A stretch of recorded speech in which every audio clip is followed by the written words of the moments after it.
Today's guest doesn't just talk about performance, he's lived it from combat zones to corporate boardrooms. He's seen what happens when high achievers lose alignment and chase success at the cost of purpose. But he's also proof that real leadership isn't about control, it's about clarity. This is a conversation about risk, resilience, and what it means to build a life that actually works. Jon Sheldon is the founder of is it Bellawood? It's Bellawood. Yep. Yeah, Bellawood. That's the one. Where he helps leaders and teams design performance systems rooted in purpose, clarity, and alignment. His work blends decades of leadership experience, combat tested discipline, and hard won lessons from business setbacks and personal reinvention. John's not afraid to go deep. He's here to unpack the messy truth about leadership, growth, and the courage it takes to stop grinding and start leading. Welcome, John. Thank you for being on Attention is the Currency today. Thank you so much for having me, Daniel. This has been awesome already. Very welcome, and we're excited to find out all the gold nuggets that you got to share with us today. After many years of such a variety of experiences, and Yeah, it's been a life. you've talked about your leadership style was forged through pressure. What's one defining moment that shaped your approach? Oh man, I think, yeah, it's a really great question. I think the one defining moment that really defined the type of leader that I was was through more of like a proof, right? I remember we were it was actually in Iraq. We were going through, we were about to go on this night patrol, and my lieutenant at the time, the air was what's called red, which means when the air is red, it means the sandstorm's either there or coming, and there's no helicopter can come for any type of medevac. So if any of us would have gotten injured or hurt in any serious way, we would have been basically out of luck, right? It's against the rules, well, at least when we were there, unless it's absolutely mission critical to go out when the air is red. And I was a squad leader at the time, which meant that I was in charge of about 13 infantry Marines. This was my second deployment. So I'd already been through my first plump to Iraq in 2006. And this was just really a routine patrol. So we were really just patrolling the area. There was no really solid mission. It was basically just a show force. So not mission critical by any stretch of the imagination. And my lieutenant was adamant about, no, we're going to go. We're going to go. We're going to go. And I never really understood why he was so adamant about that. It really made no sense to me.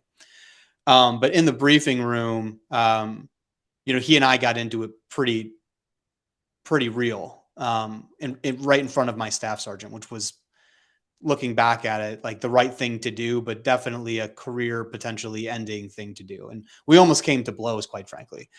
Now, the reason why that was a defining moment for me as I look back in reflection on leadership over, I mean, that was 18 years ago now, was that leadership isn't about you, and the decision wasn't about me. It was about my guys, right? It wasn't this like intense mission going after a high value target, or we had intel in the area of terrorist activity. It was literally just a patrol that could have waited 3 hours, right?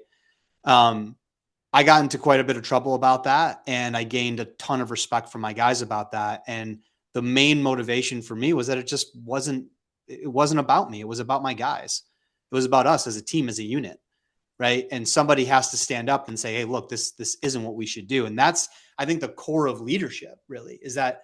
I just had this really deep conversation with a buddy of mine the other day, not to go on a tangent, but yeah. We were talking about the subject, and he's like, well, what is the core? And I said, I think the core of leadership is that, and what most people screw up, and what the real differentiator between, in my opinion, in being in the corporate world and seeing a lot of really bad sales managers or managers in general, is that being a leader isn't about you.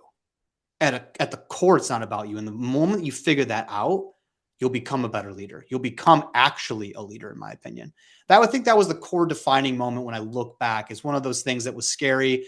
I realized that some of the things that I said, probably I shouldn't have said. I never actually ended up getting into too much of serious trouble, because I think at the end of it, if it ever went any further, I was right at the end of the day, right? It wasn't a good call. And if we would have thrown that up the chain of command, I still would have gotten in trouble for the things I said to my lieutenant, but it wouldn't have been the right call to make. It would have been putting people in danger unnecessarily, and that unnecessarily. I think that's so powerful because a lot of people, yeah, they're thinking about leadership decisions based off things aren't so as serious as what you had to, because what you were dealing with was life or death. It was Yeah. bullets flying. It wasn't just, oh, we're going to lose a contract or anything else. Yeah, well, I guess that's where you're bringing all that experience in, because when you look at those decisions that were far more, well, it is life or death. It's it's super serious, and that's why people come to you for this advice as well, and this leadership. Yeah, probably a little bit. And you've helped people build personal performance blueprints. What does that actually mean? Yeah, it's something that it's this topic is something that I'm continuously refining. And this really comes from not only this actually comes primarily from my coaching practice and coaching high level performers, high level leaders, CEOs, salespeople, etc. Right? Is what I've come to realize through this process of working with so many diverse individuals is everybody has this blueprint of performance or success that they hold inside of them, right? And it's one of those things as a coach that you're consistent, and I'm sure most coaches actually are doing this, maybe they just don't name it like this, but that you're consistently trying to figure out of like, hey, what really works for you? I'm not what you'd consider a programs coach, right? Which means that and there's nothing against those coaches by any stretch of the imagination. What I mean by programs coach is like, hey, hire me to work through this leadership program, right? And with my thought process around that, I was like, okay, well, what if I'm not going to be that person, then what am I going to be? Like, what am I really passionate about? And when I really realized that, went back to some of my leadership days in the Marines, and as it transferred over into I was the director of sales for a company for a long time, was that everybody in an organization, everybody in general has this unique thing that drives them, that they can be successful, right? And when you can figure that out for yourself, you're unstoppable. And I think that's the stuff that I've gone through with clients. I'll never forget. It was probably a year and a half ago. I was working with this client of mine, and we were on this call, and he just made this really, really great breakthrough, right? And he mentioned it, and he just goes, yeah, man, every time I do this thing, this result happens. And I just came out and said, dude, that's your blueprint, man. That's a part of you, right? How can we replicate that over and over and over again? And that kind of spurred the idea. And he goes, that is really cool. And he's a big part of this. He was just like, yeah, that's really cool. I wonder what else I do like that. Like, can we dive into that next session? I was like, that sounds like possibly the best use of time ever, right? And that's what the personal performance blueprint is all about. It's, hey, what makes you tick? Not what makes the guy on Instagram, not what makes the super successful CEO, like the Apple executive. It's not that, right? And we're the world. One thing I love about authentic conversations like this, man, is like, look, there's a lot of clickbait out there, and I get why, right? Yeah, Gary Vee is awesome, and he's built a crazy good business, right? I like some of the stuff that he says, but it's not going to work for every single thing. And where I've taken that piece of it away for my clients is like, no. I'm solely focused on what works for you, not pitching you a program. This isn't a business pitch for me, by the way. This is Yeah. just No, talking about what the I love this blueprint stuff is. because it's all about Yeah. it's so, and that's why I love doing these interviews as well, because we're talking really reality of these things, and it's because Yeah. everyone is trying to squeeze into a mold, and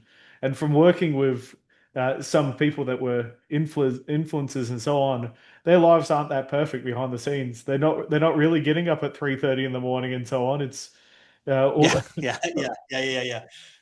yeah, Yeah. yeah, there's And one of the things that's a part of this blueprint, and I'll never forget too, a different client actually, I asked him specifically, like, where do you think you show up the best in your life, right? We were going down this path. He was stuck. I don't remember the issue he was stuck with, and he just said, I think the thing that I care about the most and I'm the best at is being a dad, right? This guy's a super high powered business owner, right? And he goes, I think I really truly believe that's what I'm most passionate about and I'm the best at. And I think the question is then, why is that? Right? What aspects do you show up at home in front of your kids and your wife that you don't show up to at work or in these situations? And when we really broke down the attributes that how he's showing up and saying, okay, how can we replicate that at work? That's a part of his blueprint. It's not necessarily the father part, right? That's the trigger for it. It's what attributes does he hold at home that he's not translating into his business and why? Those are the pieces of his blueprint. Does that make sense? No, definitely. Well, everyone performs in different ways as well, and Exactly. Yep. it's those keys.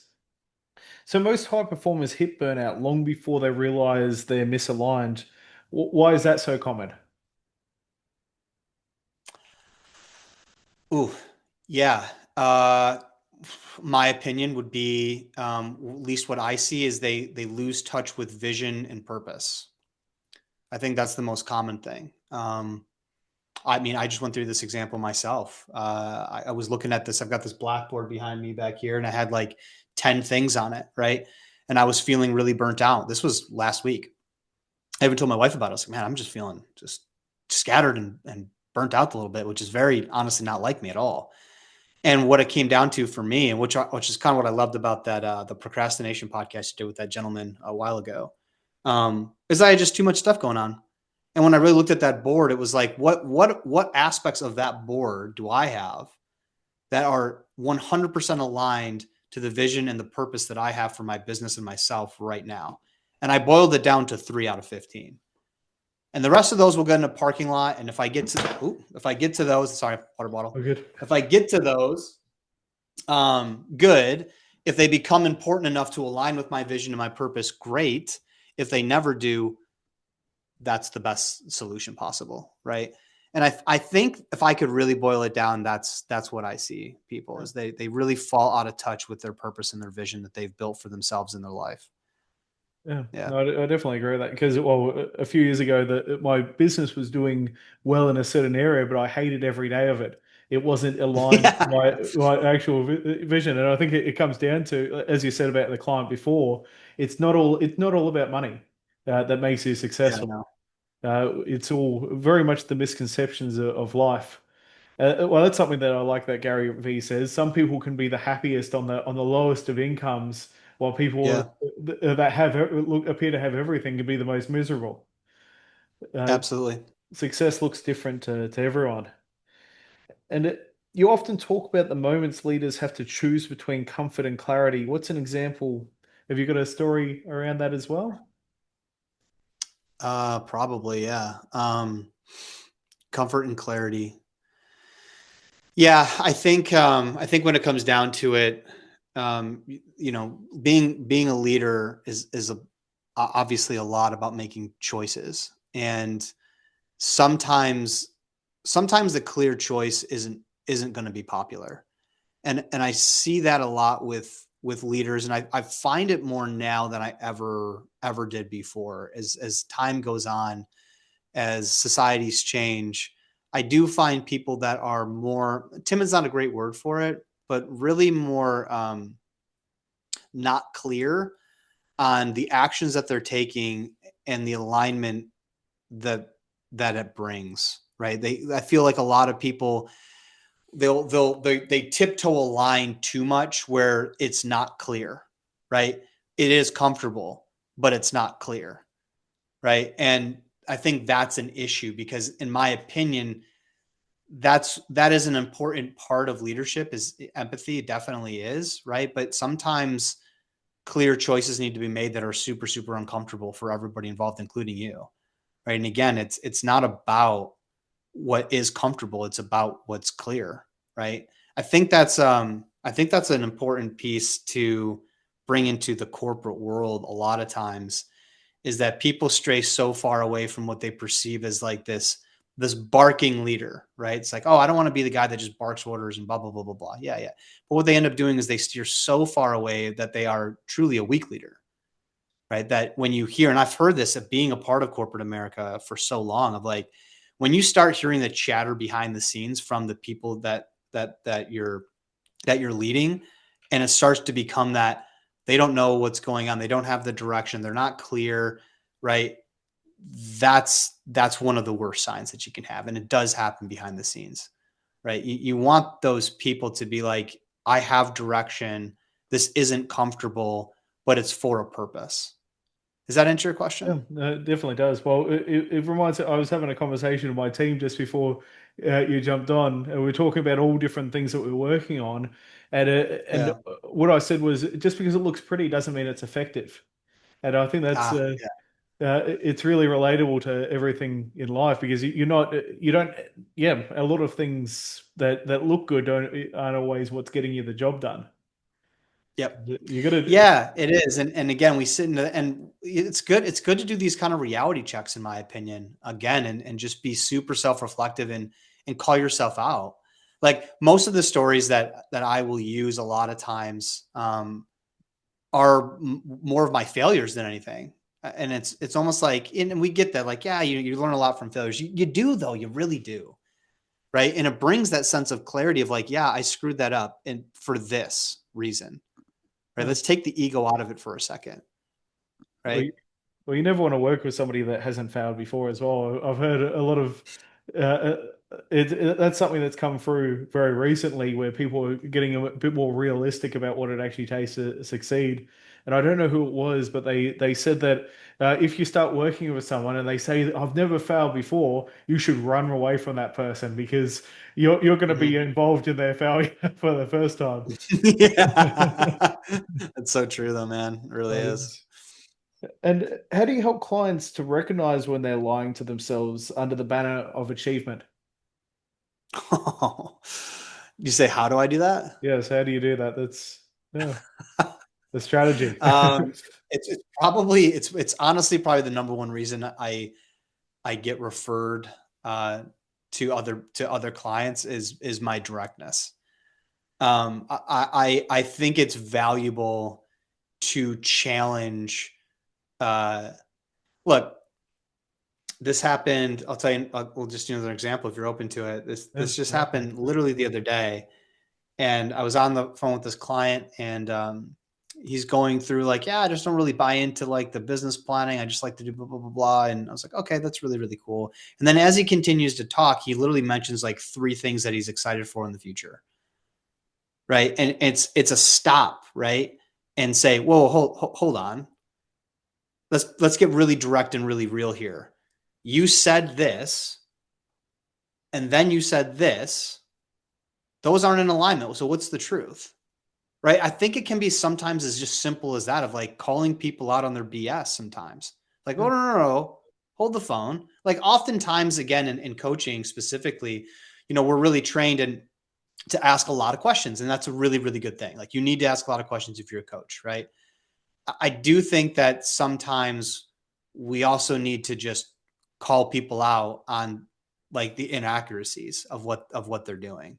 Right. And I don't think it's much more complicated than having that outside perspective and having that true. And I think this is really, really important. You have to have this true objective sense about their situation. And I think that's really, really important, right? To not get too emotionally invested in anything but the truth, right? Be that truth seeker, right? I don't get invested, and this is true. I really don't get invested in. Um, this is going to sound bad, I guess, but I don't really get that invested in my client's success, right? Because everyone, it's all valued differently, yeah, right? And the only reason a client can't hire me is if they put a number to why they're hiring me. If they say like, "Hey, your fee is this," my expectation of success by working with you is to 3x that cost. You're not a good fit. Not because I don't think that it'll happen, and not because it doesn't happen to a lot of my clients, but because they can't be predicated on it, because then you can't tell the truth, yeah. right? That's The it. Well, truth will set you free, right? Like yeah. getting through that. that very simple just call out, I think, is super, super valuable. And I don't see many people doing it anymore. Again, they're too timid, right, to call somebody out on something that's not true, Yeah. Well, right? yeah. Well, I think it's always better to lose a client than live a lie with that client and drag it on Yeah, for. Yeah, absolutely. because some clients just if you don't tell them the truth, they're never going to go anywhere, and or they're going to It, go because I see it. Well, in the coaching, I see it. One person will go from one coach to the next coach. They'll still be in the mhm. same cycle, and if they might think later, oh, that was the I John told me the correct answer, and I just ignored him Yeah, times, and finally after 10 years, they decide that was the truth, and I just didn't want to yeah. believe it. You know what's funny too, Daniel? Like I think this is another piece, and maybe it's just my clientele, but there's a lot of people that I work with that are not that haven't surrounded themselves with other truth tellers. Yeah. So like, and I've gotten that feedback a lot of like, I've gotten those texts. It's mostly a text usually. It's like, hey, that was kind of contentious. I really needed to hear that. This is exactly why I hired you. I get that all the time because most of the time they're surrounding themselves in their personal and their business lives by people that are not telling them the truth. They're Yeah. telling them what they want to hear. Well, no one Right. wants to break bad news normally. It's it's Yeah. Yeah. Yeah. yeah, especially these days. It's yeah, lots of but they still don't they're still not doing you any favors though. It's always the thing where they're all telling you the right things, but they're not using you for their business. If they're telling you lies, they're not supporting you behind your back. They're probably saying the truth, but not to you. There's always Yeah. Exactly. those types. Yep. Uh, And you've said that skill isn't what's holding people back. I know. Hold on. I'm on to the next one. We've already covered that one. Uh, what would be the first step if somebody wanted to actually just sort of cha or work in the direction that you do and sort of change their lives? What would be what you would recommend first? You have to get really clear. This is a very good answer, good question. I have a definitive answer. You There's nothing more important that I've seen have an immediate effect with clients than doing a real vision for their life. Going through like a very ikigai-ish purpose statement, right? Like, hey, what are you good? What do you like to do? What can you be paid for? What does the world need? Right? That piece of purpose tied in with vision. I find clients have never taken enough time. And if they had, it was like early on in their career, they did like a vision board. They put like a boat and a house and a kid and a wife on there or a Yeah. husband or whoever. And they called it a day. They made a nice expensive car and they're like, yeah, and I want a lake house too. And they called that a vision and they're like, yeah, it didn't work. Yeah. Shocker. Right. Get deep into what you're building and why you're building it. And my favorite exercise to do is called the day in the life, right? Where we pick a point in time or a birthday or a year that's specific to you. It's got to be at least a year out. I generally like to encourage people to go 3 years out, something a little bit further on, and then just walk me through. Don't talk about work at all. Don't talk about money at all. Just walk me through that day. What happens when you wake up? What do you do next? How do you feel? Like work through that. And I've gotten a lot of success with clients, or my clients have gotten a lot of success from doing that exercise and taking the time to do it. It's not a 15-minute vision board. You're not going to go on Pinterest and print out a picture of the house you want to build. It is a deep dive into the thoughts, feelings, and actions that you're taking 3 years from today and walking yourself through that entire life. And then you put the other pieces in, right? After you've built that day, that's your ideal day 3 years from today, then you can start talking about, okay, now what's your team look like? What's your business doing? How did you get those things to accomplish this?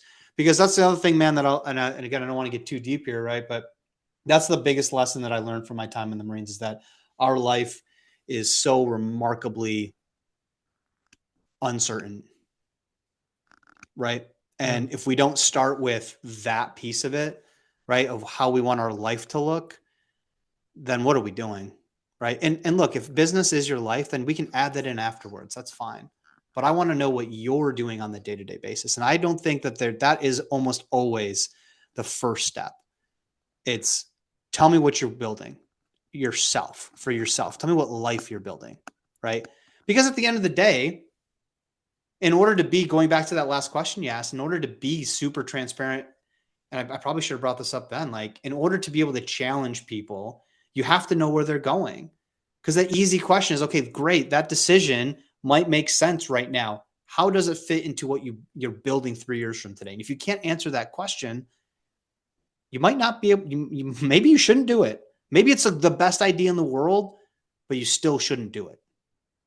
Yeah, no, I don't it's know. without clarity. Well, I thought of an old friend that I don't talk to him anymore, but he was working hard. He had a vision of how he wanted his life to look, and he really wanted to get a boat. But over the course of the time, he got divorced because he neglected his marriage. His Yeah. business was doing well, but then it wasn't doing well. He ended up getting the boat in the end, but he was unhappy because life didn't pan out how he wanted it to because he didn't have the family anymore. He didn't the business really wasn't where he wanted it to be. He had the boat though, Yep. and he always cursed the boat because the boat that he always wanted was a pain and it was always breaking. And as they always say, a boat is always a money pit. You're always Yeah. pouring money into it, and he didn't really enjoy going out that much anyway. So it's Yeah, man. It's a great example. yeah, what is it? Yeah, and well, I think it's good also to touch it again because we're heading towards the end around this. But I had a question around the parallels between military leadership and personal leadership because I always find that when I talk to people that are in sort of leadership roles that have had that military training Mhm. and that experience, it definitely does parallel into personal leadership and into the business world and everything else. Uh, Probably second to none training. So Yeah. I think it's yeah, I totally agree. And one of the things that I've noticed um, that it's hard to like, it's hard to look when you get out, and look, everybody that goes in the military, like I don't know, we don't need to get that, but I think some of the things um, that you gain from the military is being able to properly prioritize importance as a leader and to understand, like think about like just we'll just again use my example, like a Marine Corps squad is 13 dudes from every state, nationality, race around the country, right? um, and as a leader, if you think that the military leadership is what you see on the movies where it's just all screaming and yelling and do this, do that, it's not even close. You get terrible results that way. Terrible results. Again, you need to understand, if you want to be a really, really good leader, even in the military, what makes your guys tick? Like, what are their skills? Right? What is the mission, and being super, super clear on that, right? Like I go through this model of clarity, condition, cost, right? That's a type of, like, that's how military leaders think. Like, are we clear on the mission? Right? Do we have the right assets, environment, people, places, tools, technology, right? And what is the cost? What is the price for this? What is the price for building this team? What is the price for talking to an employee or a subordinate or whatever you want to call them in this way? I think that what the military leadership really does is work through those types of systems really quickly, right? And that's what I've noticed is it doesn't take me a long time, and what I've transferred over into the corporate world doesn't take me a long time to be able to work through alignment actions and adapting after the fact, right? I don't have an ego around this is the way that I want to do it, my way or the highway. It's no, what gets the mission done, yeah, right? And I think that's where ego comes a lot into play because, again, in my experience, look, there's terrible leaders in the military. Let's call it what it is. But from my experience, you have to take ego out of it because that's one of the things that at least the Marines teach, right? You're very proud to be a Marine, but you don't have ego inside of your team. Like everybody knows the job above and below them. If I've got to pick up and fill a sandbag, I got to pick up and fill a sandbag because it needs to get done. And what I sense and what I see a lot of times in organizations in corporate America, it's just who sold the most stuff gets promoted and now is a leader. But they're really just a sales manager. And the majority of the time, they're leading for their own self gain. Like, hey, look what my team did. Yeah. No, that's not it. Look at the award that I got from the actions that my team was. Like, no, that's not leadership. I'm sorry, it's not. I think those aspects are the things that I've found very transferable and teachable in the corporate space, right? Take your ego out of it, right? Mission first and make decisions quickly. Yeah. And if you need to adapt, make those quickly too. Don't dig into this like, oh, this should work. We're going to keep going. No, it doesn't work like that. Well, something that you were talking about there. It's I think people do. People that don't. I don't have military experience, but I believe that people that are external forget that you're all people as well. That you've also got to balance, as you said, the individual, and there's no doubt different things that each individual needs to be treated in a certain way to get the best performance out of them. Mm-hmm. And also the mindset that you touched on, I think it's very key. The mindset prior to the leadership.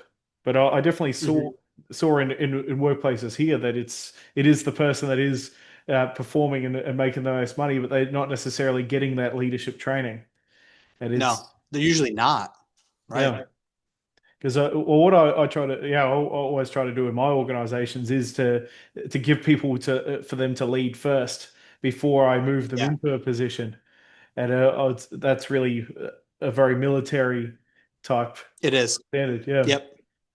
Yeah, it's actually a really, really good way to assess leadership is to have them start leading something important, Yeah. right? You often see sometimes this actually comes from Jocko Willink writes this in his I think it's called strategies, leadership strategies and tactics book of if you have a troubled team member, put them in a leadership position and watch them rise because most of the time they do.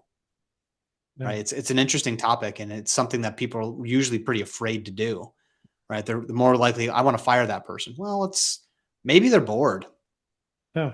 Right. Well, maybe. Maybe you're not tapping into their unique ability. I don't know. But yeah, I love that you do that, man. That's perfect. That's Yeah. awesome. Well, you got to be a role model for others when you're in that position. But it's Yeah, yeah, I was absolutely. just yeah. In my limited military mind, I was thinking of the movie Starship Troopers and how he got promoted Great to team movie. leader. Yeah, then he got demoted again for stuffing up in the training.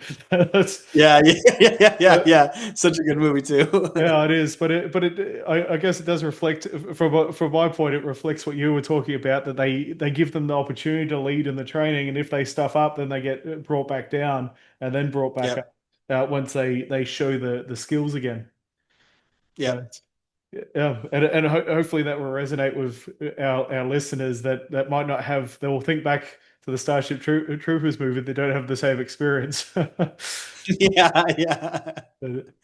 uh, John, if people want to work with you, what would be the best first step? Yeah, check out my website. Do you want me to spell it out? It's kind of hard for people Oh, it's okay. to understand. We'll put it in the description, Okay. so people will be Yeah, able to click away. belleauwood.coach. Yeah, same thing for my Instagram. I do weekly videos on there. Um, there's like it's just listen in. I talk about a topic for about 90 seconds. I've got a ton of those coming out. So those are probably the best ways for people to get connected with me. I wrote every word of my website myself before really AI kind of took over that space for a lot of people. So every word on there is mine. And generally speaking, I send people there first because if you read my website and you don't like it, then you won't like working with me. And then the Instagram too is something that I'm getting into and posting a lot on there. And I get really good feedback from it. So I hope people are finding value because that's the only reason I do it. I'm 100% referral based right now.